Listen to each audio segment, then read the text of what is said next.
Well, the state's seal of approval does not mean a drug treatment facility will open in the Gray community. And members of the Gray community expressed outrage to News Channel 11 after this happened in Nashville. 8 yes. The motion passes. The CON is granted. Thank you all. The state of Tennessee granted Mountain States Health Alliance and East Tennessee State University a certificate of need to open a drug treatment facility in the Gray Commons Business Park.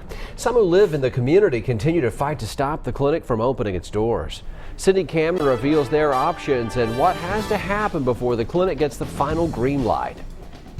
Josh, I spoke with members of the opposition today, and they tell me they are gearing up for the city commission meetings regarding the rezoning of the proposed site, and they're not ruling out appealing the board's decision.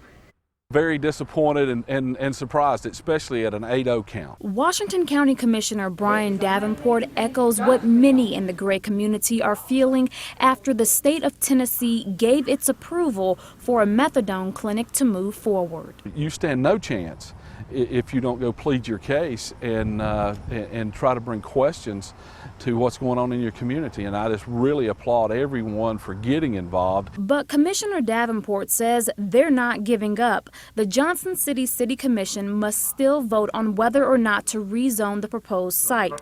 The opposition is already reaching out to commissioners on why they shouldn't vote for it. We have been meeting with all of the city commissioners and expressing our concerns and requesting that they too read this very weak application. It is a unique model, not only to bring the service to our region, but to also continue to do research around best practices. Mountain States Health Alliance Vice President Lindy White said yesterday they're also focusing efforts on the upcoming city meetings, but is encouraged by one thing. The heartwarming thing for me is that everyone in that room today, including the opponents, spoke to the need for this type of service in our region. But Commissioner Davenport doesn't think that will help Mountain State's relationship with the community anytime soon. It's fractured, it's broken.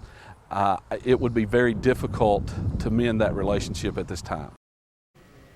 Anyone who wrote a letter to the state before yesterday's hearing or spoke at the meeting can file a petition for an appeal, but it must be done within 15 days of yesterday's vote. Davenport and other opposition members say they're still weighing their options, but a unanimous vote might be hard to overcome. Sydney, thank you. The Johnson City Commission is set to consider the rezoning request for the first time at a meeting September 1st. Now, if it is approved, the community can sound off at a second hearing.